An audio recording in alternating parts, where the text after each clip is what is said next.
तो हम वोकेब के कुछ ए वर्ड पे हम डिस्कस कर रहे थे। तो ए वर्ड में यहाँ पे मैंने कुछ वर्ड लिखे हैं, इनके बारे में हम डिस्कस करेंगे। अब इसके मीनिंग बताने हैं, फिर इसके सिनोनिम मतलब पर्यायवाची शब्द जिसका सिमिलर मीनिंग हो। जैसे एब्रेड, एब्रेड ABRAD, एब्रेड का मतलब होता है रगड़ कर साफ करना।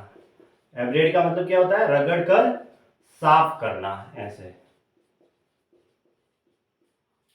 अब रगड़ कर साफ करते हैं ना, वैसे जैसे हटाना, हम एक्सकोरिएट भी कह सकते हैं, एक्सकोरिएट करना।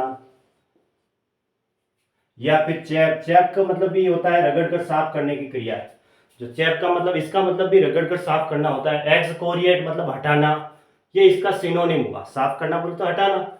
एबोर्टिव, एबोर्टिव है, सेकेंड वर्ड है एबोर्टिव, ये एडजेक्टिव है, इसका मतलब होता है निष्फल। अब निष्फल का मतलब क्या होता है? जो सफल नहीं हुआ हो, जिसने मेहनत तो की बट सफल नहीं हुआ, उसको हम निष्फल कहते हैं। एडजेक्टिव हुआ। तो निष्फल का मतलब फ्रूटलेस, FRUITLESS, फ्रूटलेस। या फिर अनसक्सेसफुल, अनसक्सेसफुल है ना, अनसक्सेसफुल। ये एब्सकॉन्ड, एब्सकॉन्ड का मतलब होता है चुपके से भाग जाना, ये भी वर्ब है। एब्सकॉन्ड का मतलब होता है चुपके से भाग जाना, चुपके से भाग जाना। अब भाग जाना है तो हम क्या कहेंगे? फ्ली कह सकते हैं, FLEE, फ्ली। रन अवे कह सकते हैं, रन अवे यानी चले जाना। ऐसे रन अवे भी कह सकते हैं। और भी इसके मीनिंग, एब्जॉल्व, एब्जॉल्व का मतलब होता है पाप या दोष से मुक्त करना। जिसने पाप किया हो ना, पाप या दोष, या उसने कोई दोष किया हो तो उससे मुक्त करना, उससे फ्री करना। एब्जॉल्व का मतलब होता है पाप से मुक्त करना या दोष से मुक्त करना, उसके लिए वर्ब काम में आती है। ये भी वर्ब है एब्जॉल्व।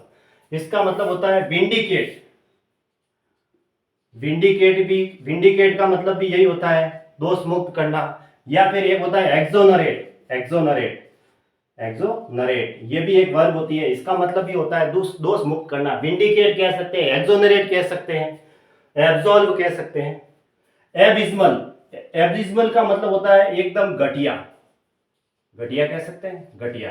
यानी कि स्लीजी, स्लीजी का मतलब क्या होता है? घटिया ही होता है, SLEAZY, स्लीजी। एक्सीड, ये एग्जाम में पूछा हुआ है कभी बार। एक्सीड का मतलब सहमत होना, सहमत होना या सहमति, सहमत होना। यानी कि एग्री भी कह सकते हैं, है ना, एग्री। या फिर हम कंसेंट कह सकते हैं, कंसेंट, कंसेंट का मतलब भी सहमति। एक वर्ड आता है एक्विस, ACQUIESCE, एक्विस का मतलब बिना विरोध के कुछ कुछ भी सहमत हो जाना। बिना विरोध के सहमत होना मतलब सहमति हुई, एक्विस। ठीक है। एक्सेलरेट का मतलब, एक्सेलरेट होता है ना, एक्सेलरेटर, तो वहां पे एक्सेलरेट अगर वर्ब वर्ब होती है तो इसका मतलब होता है चाल बढ़ाना, यानी कि स्पीड, स्पीड अप कह सकते हैं, स्पीड अप, स्पीड अप हो। या फिर हेस्टन, शीघ्रता से, है ना, यूं। या फिर हस्टल भी कह सकते हैं। एक वर्ड आता है हस्टल और एक होता है एक्सपीडिट, एक्सपीडिट का मतलब होता है शीघ्र कार्रवाई करना, वो भी होता है हस्टल। और भी वर्ड आता है, ये भी एक वर्ब होती है, इसलिए मैंने लिखा। एक्सपीडिट का मतलब होता है शीघ्र कार्रवाई करना। क्विकन भी कह सकते हैं, QUICKEN, क्विकन।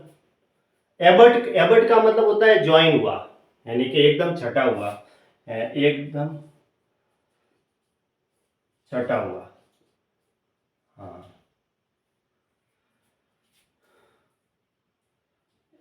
हिंदी में क्या बोलेंगे इसको? एकदम छटा हुआ। या एबर्ट का मतलब यूं कह सकते हैं कि टच, ऐसे। एकदम का मतलब क्या? एकदम। एबर्ट का मतलब यूं है एकदम टच, इसको छटा हुआ नहीं कहेंगे हम। एबर्ट का मतलब यूं होता है कि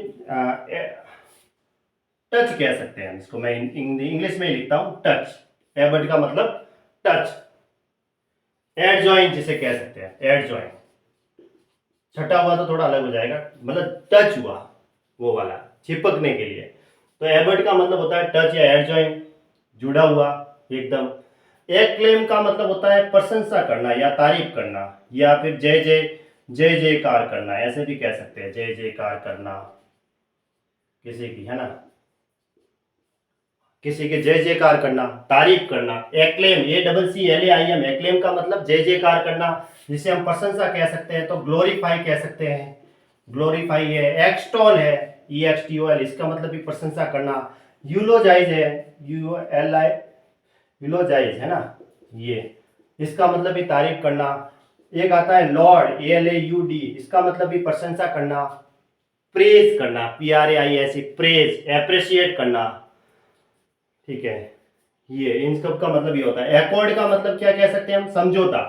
एकॉर्ड, ACCORD, एकॉर्ड का मतलब होता है समझौता, ठीक है, जिसमें हम कह सकते हैं इंग्लिश में एग्रीमेंट, एग्रीमेंट कह सकते हैं, पैक्ट कह सकते हैं, पैक्ट, या फिर कॉन्कॉर्ड।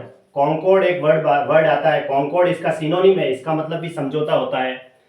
या फिर हम यूं कह सकते हैं डील, है ना, डील भी कह सकते हैं ऐसे, डील, DEAL, है ना, DEAL।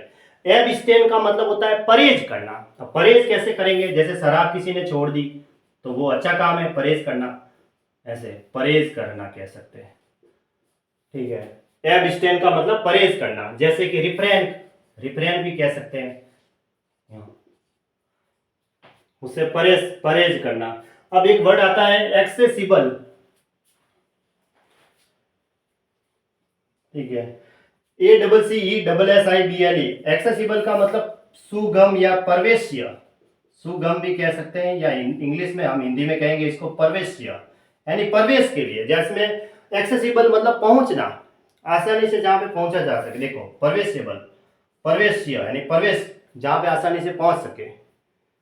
तो एक्सेसिबल है, प्रवेश्य है, तो कहेंगे हम रीचेबल, रीच एबल, या फिर मैनेजेबल, जो मैनेज किया जा सके, है ना, मैनेजेबल भी कह सकते हैं, मैनेजेबल। या फिर जो आसानी से पहुंचने वाला व्यक्ति होगा वो एकदम दक्ष ही होगा, जो आसानी से पहुंच जाएगा, उसको हम हैंडी कह सकते हैं। हैंडी का मतलब दक्षता, जिसके अंदर दक्षता होगी वही पहुंच पाएगा आसानी से, तो बाकी तो कौन पहुंचेगा।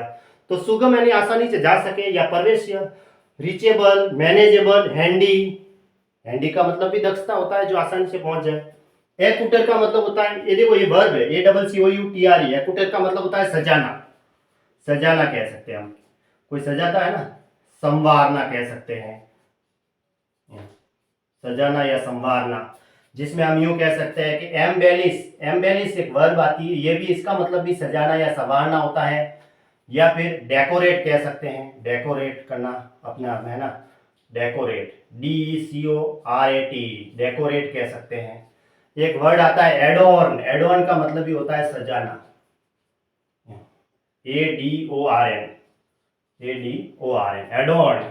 एक्यूटर का मतलब अपने आप में सजाना या संवारना। एम्बेलिश, EMBELLISH, एम्बेलिश का मतलब भी सजाना संवारना, डेकोरेट करना, अपने आप में एडोर्न करना। एक वर्ड आता है एटायर, ATTIRE, एटायर का मतलब भी सजाना होता है ना। तो ये एक वर्ब होती है एक्यूटर, ठीक है, फिर आगे और डिस्कस करेंगे।